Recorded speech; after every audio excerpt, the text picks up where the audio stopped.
private event, my sister said, her lips curling in that familiar practiced smile. Then came the sound, sharp, clean, and final. The door slammed in my face. The echo seemed to linger in the corridor longer than it should have, as if even the walls were stunned. Behind the door, laughter swelled. Warm, musical, exclusive. The kind of laughter that once included me when we were little girls sharing a room with mismatched posters and whispered secrets. Now, I was just a shadow outside the golden circle of her world. Dad's voice cut through the muffled music as the door cracked open just enough for him to lean out. His suit gleamed, his tie was the same shade of arrogance he'd always worn. He chuckled. "You can watch from the window, Maya." Then the door closed again, slower this time, as though savoring the sound of my rejection. I stood there for a long moment, staring at the painted wood, the private event sign taped crookedly on it. The letters were gold, the kind that caught the light and shimmered. Too much for such a small truth. I swallowed the lump rising in my throat. Crying would only give them what they wanted, proof that I still cared enough to hurt. I turned away. The hallway smelled faintly of lilies and champagne. Expensive, suffocating. My heels clicked against the marble floor, an accidental rhythm to my retreat. I tried to convince myself I didn't mind missing Lena's engagement party. It wasn't as if I'd been invited, not properly. I had only found out 2 days ago through a mutual friend's social media post. It still stung. As I reached the exit, a burst of laughter followed me down the hall. Lena's laugh, high and clear. I could almost picture her tossing her perfect curls over her shoulder, dazzling everyone with the same charm that made her dad's favorite, the town's darling, and my quiet undoing. I pushed open the side door to the cold evening air. The sky was bruised with the last of the sunset, streaked with purple and gold, mocking, almost, like the colors of a crown that would never sit on my head. I had almost made it to the parking lot when a voice called behind me, "Ma'am, excuse me, ma'am." I turned. A man in a crisp black vest jogged toward me, slightly out of breath. The event manager, I realized, the one who'd helped me weeks ago when I booked the venue for a charity fundraiser. "Ma'am," he said, lowering his voice as he reached me, "you're the host. Should I have security remove them?" I blinked, unsure I'd heard him right. "The host?" He frowned, confused by my confusion. "Yes, Miss Maya. The reservation is under your name. Payment, signature, everything. They said it was a family event you were hosting." His voice trailed off as he noticed my face. Was I mistaken? The world tilted slightly. The cold air suddenly felt too thin to breathe. They had used my name, my money, the charity event I had planned, the one I'd been saving for, the one meant to support girls' scholarships, was gone. They had turned it into Lena's engagement party, my father's approval, their celebration. I laughed softly, the sound catching somewhere between disbelief and heartbreak. "No," I said finally, my voice steadier than I felt. "You're not mistaken." The manager hesitated. "Would you like me to—" "No," I interrupted gently. "Let them enjoy their private event." But as I walked away, the laughter from inside reached me again, muffled but clear. And this time something inside me shifted, quiet and deep. The humiliation burned, yes, but beneath it bloomed something colder, cleaner, sharper. I didn't know it yet, but that was the moment revenge began. Not loud or vengeful, but quiet, deliberate, and patient. And somewhere inside a voice whispered, "One day they'll watch from the window." The night after the engagement party, I couldn't sleep. The city outside my window buzzed faintly, car horns, laughter, the hum of distant life, but my apartment felt too quiet, the kind of quiet that presses on your chest until you forget how to breathe. I sat by the window, the glow from the streetlight slicing through the glass and landing on the framed photo of my family on the shelf. Lena's arm was around me in the picture, her smile perfect, mine smaller. Dad stood between us, hand resting proudly on her shoulder. Even in still images, I looked like the afterthought. I used to believe that family was something unbreakable, that no matter what, love would be enough. But now, staring at that photo, all I saw was a lie polished to a shine. When we were younger, Lena had been the sun, bright, magnetic, impossible to ignore. I was the moon, orbiting quietly, reflecting just enough of her light to be tolerated. I studied hard, worked harder, earned scholarships, and landed a job that paid more than anyone in the family ever expected of me. But every achievement of mine was quickly reframed as something Lena had inspired, or Dad had guided. When Dad's business started collapsing 3 years ago, it was me who bailed him out. I used my savings to keep the company afloat, told myself I was helping, that family came first. He'd promised to repay me, to appreciate me. I believed him. Now I knew better. The engagement party had been more than a celebration. It was a deal, a merger, disguised as love. Lena's fiancé, Daniel, came from a family of investors. Dad had offered up my business shares I'd helped build, as leverage for their partnership. Except there was one problem. He couldn't transfer them without my consent, and that realization made my pulse quicken. I closed my laptop, the soft glow of spreadsheets still fresh in my mind. I knew where the money had gone, where it was hidden, every loan, every emergency transfer Dad had made from my accounts. I had records. I'd kept them all because a small, cynical voice inside me had always whispered that someday I'd need them. Tonight, that whisper became my compass. I opened the folder on my desk labeled Archive. Inside were files, years of statements, contracts, and receipts. As I flipped through them, the weight of years settled on me like dust. Each page was proof of a kindness twisted into exploitation. The betrayal was deep, but strangely, it didn't hollow me out the way I expected. It filled me with a kind of clarity I'd never known. They had taken my money, my name, my generosity, and turned it into their crown. But I still had something they didn't: the truth and the patience to use it. Around midnight, I slipped out of my apartment and drove to the event hall. The parking lot was empty now, the glittering lights turned off. Through the window, I could still see faint remnants of the night before. Half-deflated balloons, empty glasses, flower petals scattered like forgotten promises.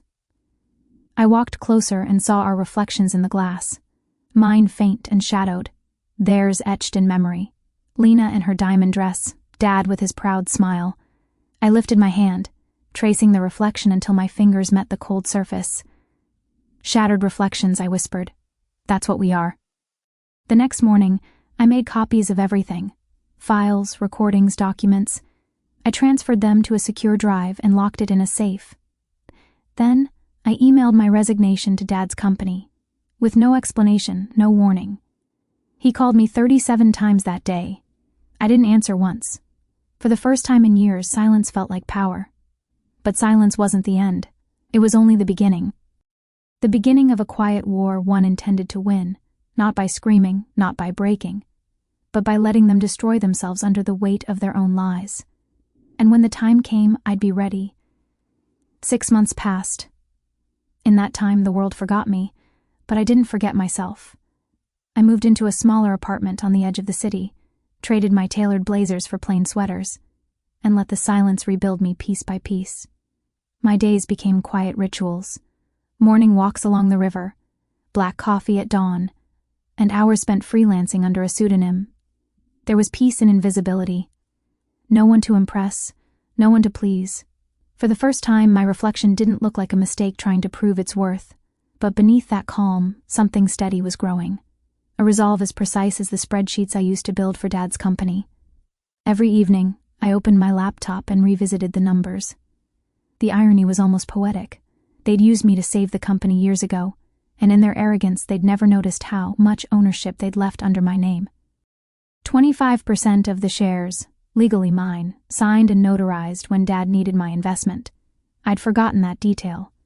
He hadn't realized it existed, and that oversight was going to be my redemption. One morning, a headline flashed across my screen. Golden heiress Lena Carter to marry business tycoon Daniel Reeves. The wedding of the year. Her smiling face stared back at me from the screen, flawless as ever. The article described their love story like a fairy tale, and hinted at the strategic partnership between their families. I knew exactly what that meant. Dad's company was using the wedding to secure investments. I laughed softly. Perfect timing. Over the next few weeks, I began to move. Quietly, carefully. I contacted investors I'd once worked with, the ones who actually respected numbers more than names. Some still remembered me, the invisible daughter who'd done all the real work. Others didn't, until I reminded them with data they couldn't ignore. I reactivated my consulting firm, the one I'd registered years ago but never used. Through it, I began to buy small stakes in Dad's company anonymously, little by little, like gathering broken glass into a mosaic. Then, one afternoon, I sent a message to the event manager, the same man who'd chased me down that night outside the hall. "Hello, Mr. Bennett. I'm planning an event," I wrote. "A gala. Same venue, same date as the Reeves-Carter pre-wedding celebration. Can you reserve it under my name?" He replied almost instantly. "Of course, Ms. Maya. Would you like it listed as private again?" I smiled at the screen. Yes, very private. As the days crept closer, I watched the city prepare for Lena's grand event. Billboards, designer fittings, press releases. Everyone wanted an invitation. I received one too, though I doubt it was intentional. My name was still technically on the shareholder list, after all. I placed it on my kitchen counter, staring at the gold embossing. For a moment, old memories surfaced. Sleepovers, laughter, the two of us whispering dreams into the dark. But that version of us was gone. She'd slammed the door herself. The night before the event, I stood before the mirror, fastening the clasp of a simple black dress. No diamonds, no glitter, just quiet elegance. I didn't need to outshine her. I only needed to stand where she once told me I didn't belong. By the time I arrived at the hall, guests were already gathering. Photographers swarmed the entrance, calling Lena's name. But as I stepped out of the car, flashbulbs began to turn, confusion flickering in their lenses. Because above the doors, the marquee didn't read the Reeves to Carter Gala. It read, "Hosted by Maya Carter." And for the first time in years, I saw panic, not perfection, on my sister's face. Gasps rippled through the crowd as the lights above the grand hall shimmered, illuminating the golden words, "Hosted by Maya Carter." I stepped forward calmly, every click of my heels echoing in the stunned silence. Cameras flashed, whispers rose like wind through dry leaves. Somewhere near the entrance, my father's voice cut through, low and sharp, trying to command control of the chaos. "Maya, what do you think you're doing?" I turned to face him. His expression was tight, the practiced charm of a businessman cracking under pressure. Beside him, Lena clutched Daniel's arm, her flawless smile trembling. "I'm simply attending my own event," I said softly. "After all, it's under my name." Before they could respond, the hall lights dimmed, and a spotlight fell on the stage. The event manager, Bennett, gave me a small nod from across the room. The signal we had planned. The large screen behind the podium flickered to life, displaying a slideshow of charity achievements. But then, the images shifted to documents, contracts, bank statements, proof of the embezzlements that had flowed quietly through Dad's company for years. Gasps turned to murmurs. Murmurs to shock. I stepped up to the microphone. My voice was steady, even gentle. "Good evening, everyone. Thank you for joining me tonight. This event was meant to be a celebration of integrity, of truth, and of rising from what others bury." My eyes found my father's in the crowd. He looked pale. "A few months ago," I continued, "my family used my name, my money, and my trust to host a private event. They called it love. But it was a transaction, a deal dressed as devotion." Lena's eyes flashed. "Maya, stop this. You're humiliating yourself."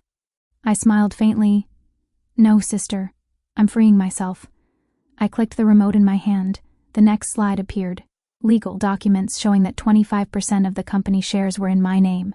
The signature below was his, Dad's. The crowd stirred. Daniel's father whispered urgently to him. I saw the confusion on his face. The merger deal was collapsing before it ever began. "Everything you've taken," I said quietly, "was built on my work, my ideas, my silence. Tonight that silence ends." For a moment no one spoke, then the room erupted, journalists, snapping photos, investors leaving hurriedly, whispers turning to waves of speculation. My father's voice rose above the noise. "You've ruined us, Maya. You'll regret this." I stepped down from the stage, walking toward him. My voice lowered, calm but unshakable. "No, Dad. You ruined yourself the moment you decided I didn't matter." Lena reached for my arm, tears streaking her perfect makeup. "You could have talked to me. We're sisters. I pulled away gently. Sisters don't lock each other out, remember? You told me it was a private event. Her lips parted, but no words came. Security, ironically the same team my father had once hired, approached them under Bennett's quiet direction. They were escorted out, not roughly but firmly. As the guests watched in stunned disbelief, I stood by the stage, heart pounding yet strangely light. It wasn't the satisfaction of revenge that filled me. It was something quieter, cleaner, closure. When the hall finally emptied, I walked to the window overlooking the city, the same kind of window I'd once been told to watch from, standing outside the glow of their laughter. Now the glass reflected only me. Strong, composed, free. Bennett approached softly. "Miss Carter," he said with a small smile, "would you like the staff to close the curtains?" I shook my head, eyes on the skyline. "No," I whispered. "Let the light in." As he walked away, I stayed there, watching the city pulse with life. The window no longer felt like a barrier. It was a mirror, one that finally showed the truth. I smiled to myself, almost amused at the symmetry of it all. "Private event," I murmured, turning from the glass. Then with quiet grace I added, "And this time I'm finally invited." And as I stepped into the warm light of my own making, I knew the past no longer owned me.